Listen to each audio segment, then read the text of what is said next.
Srimad Bhagavatam, Canto 10, Chapter 39. Gurave Gaurachandraya Radhikai Stadalaye Krishnaya Krishna Bhaktaya Tad Bhaktaya Namo Namaha. Om Namo Bhagavate Vasudevaya.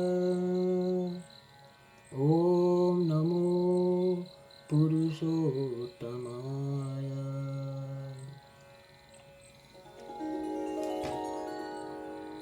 Sri Shuka said, Akrura, thus welcomed, seated at ease, on a soft couch, received the courtesies of Rama and Krishna with honour due, his musing on the road having come true.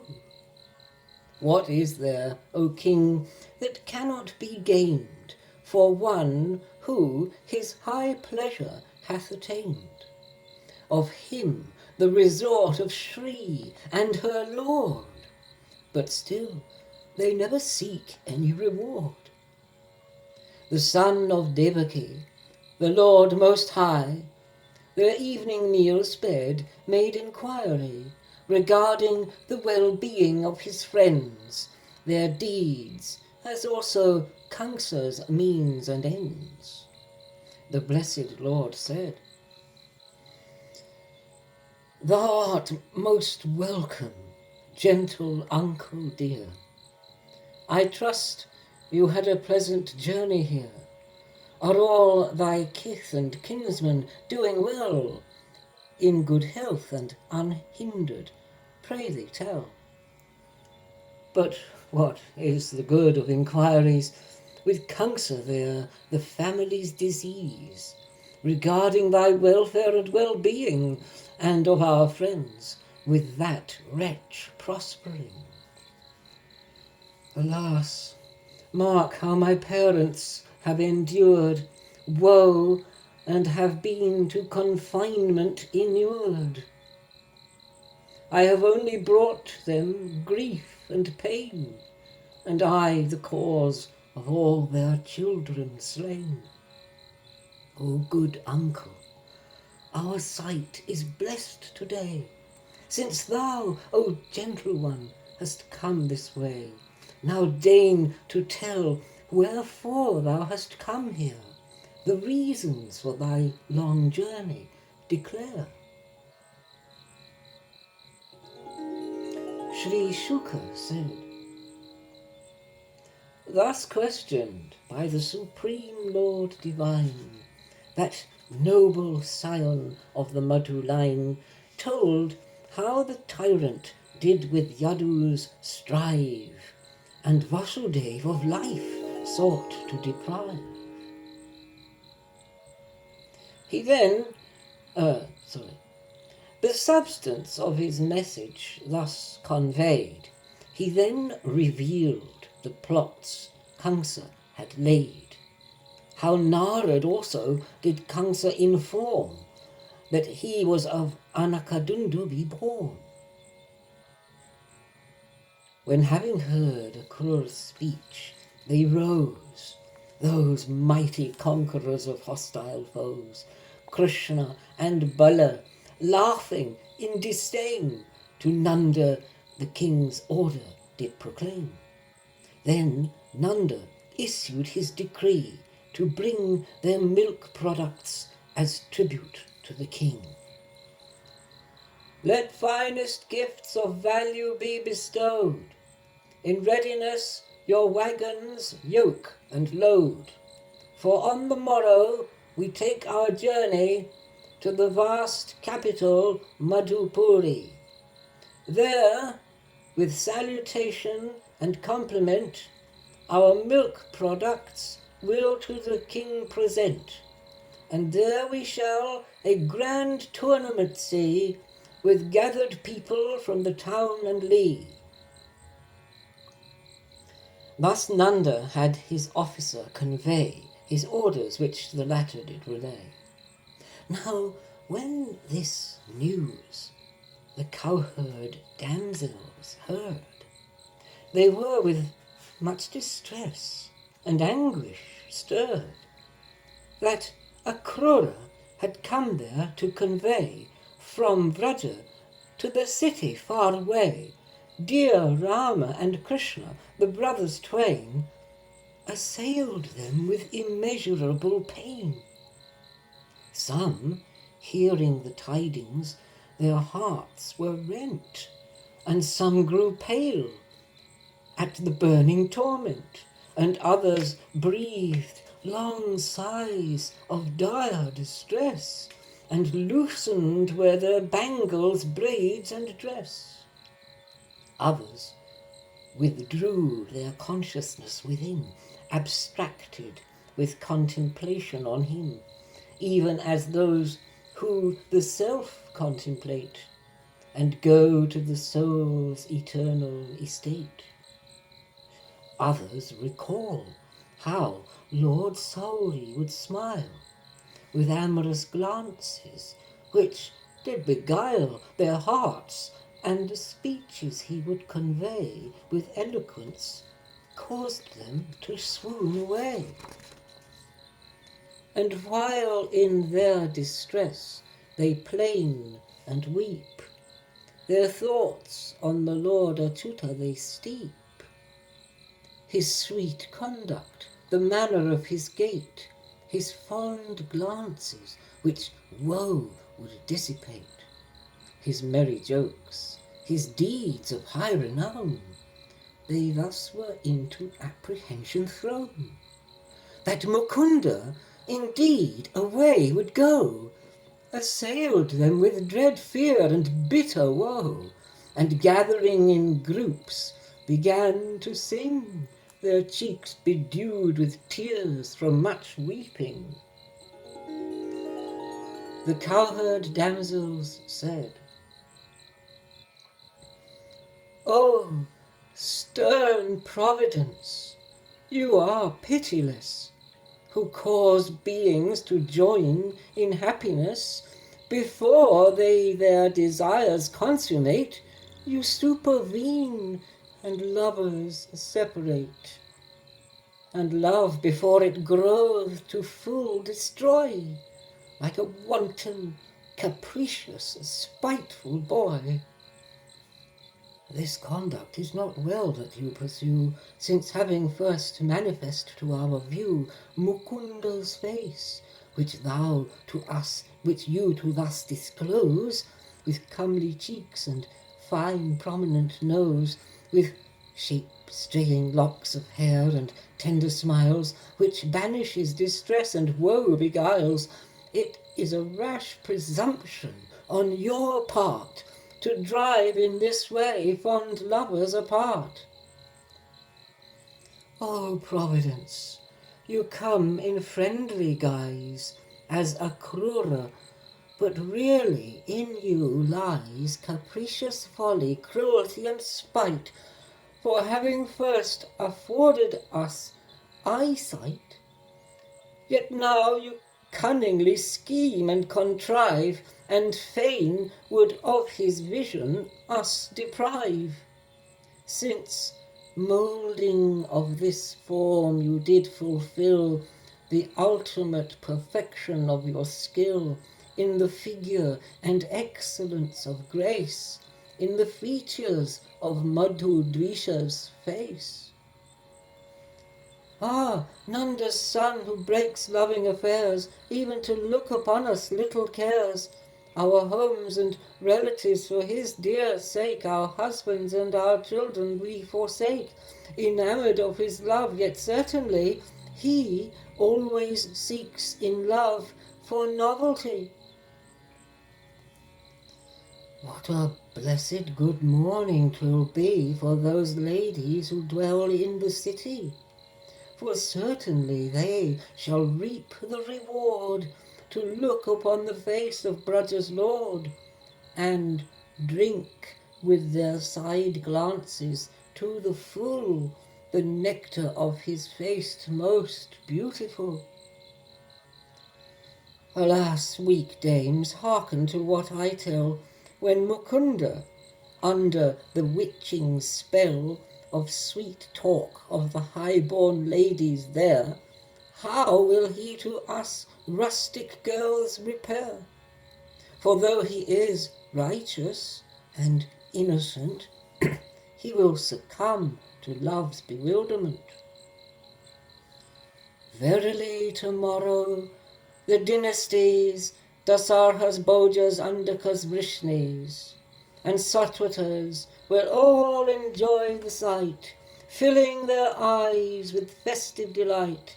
For he, the lover of fair beauty's queen, proceeding along the road will be seen, of loveliness the reservoir and store, whom fortunate Devaki Devi bore. And how could he who bears that name indeed, Akrura, undertake this ruthless deed? Who has no word of consolation, no, but with our dear beloved away would go.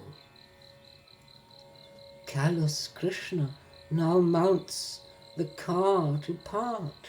In haste the herdsmen yoke the wheel and cart. The elders are indifferent, and thus it seemeth fate is working against us.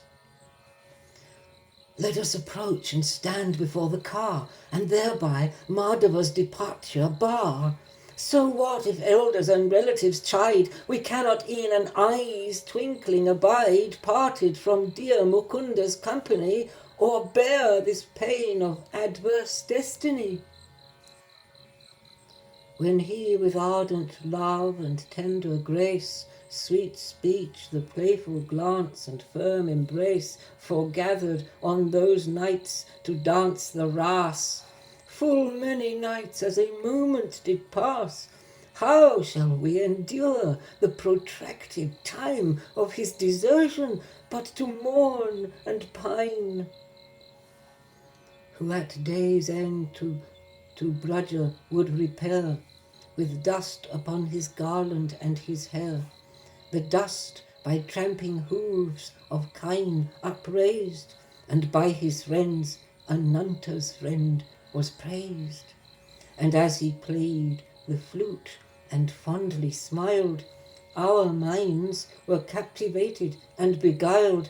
How can we endure separation? How can we sustain our lives in sorrow now?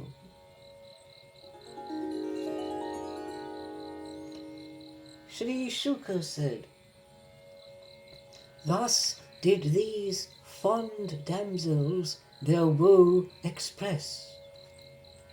By Krishna's departure plunged in distress, and called unheedful, loud and plaintively, Govinda, Damodar, Madhaveti. But as those dames lament with sobs and cries, the radiant Savitri did arise, and having his morning devotions sped, Akrura the chariot forward led. Nanda, with all the herdsmen and the swains, followed along behind upon their wains, bringing their milk products for offering in large clay pots as tribute to the king. The cowherd dames followed Krishna some way. He reassuring glances did convey, and hoping to learn something of his will, they stood at that spot motionless and still.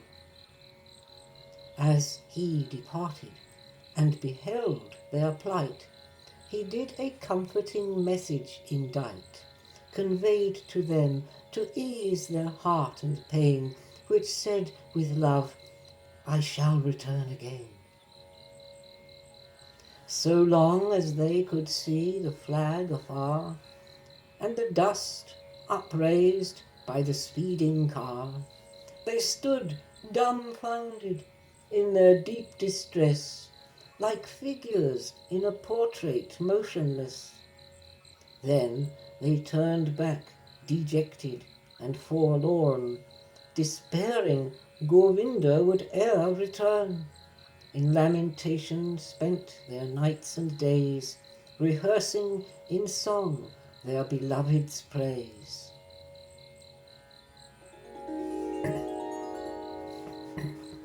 Thus even the Almighty away hied, with Akrura and Rama by his side, on that car which, swift as the wind, them bore to bright Kalindi's sin-effacing shore. The sweet and glistening water by the bank he took a little in his hand and drank, then had the car placed under shady trees, and mounting up with Rama sat at ease. Akrura, taking his leave from them, goes, while they upon the car take their repose. As rule ordains, he doth the water sip, then bathes him by taking a holy dip. Immersing himself in the water there, he muttered the supreme eternal prayer. And while submerged Akrura did remain, he there beheld Rama and Krishna twain. The sons of Anakadundabi stay, seated upon the car. Then how could they be standing here? And such was his surprise, in haste he from the water did arise, and then beheld, while standing on the shore, the brothers seated as they were before, and thought, was that vision, delusion vain? He thereupon entered the pool again. Again submerging himself in that place, he now saw the king of the serpent race, by heavenly bards, minstrels, and demons praised, and with 1,000 serpent necks upraised. 1,000 hoods, 1,000 helmets bore, and fluttering raiment of blue he wore. White as the lotus filament he showed, white as the snows of Mount Kailash he glowed. There, on the serpent's coils he saw recline the blue-complexioned Supreme Lord Divine, clad in yellow raiment with all the charms displayed by his 4 strong and mighty arms.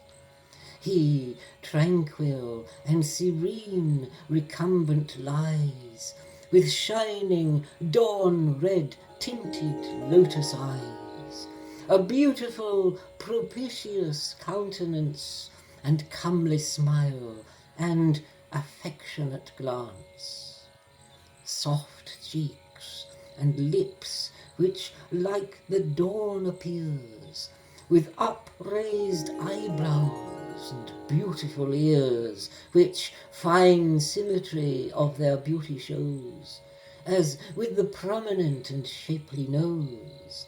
His arms were long and sturdy, and his chest was broad and ample, where beauty finds rest. His neck was like a conch with creases 3, his depressed navel, beautiful to see, was marked with the delicate folds, sublime, like those that on the banyan leaflet shine. His sturdy hips and thighs were broad and strong, like tapering trunk of elephant long. His knees and shanks and bossy ankles showed rare grace, and his toenails like the dawn glowed.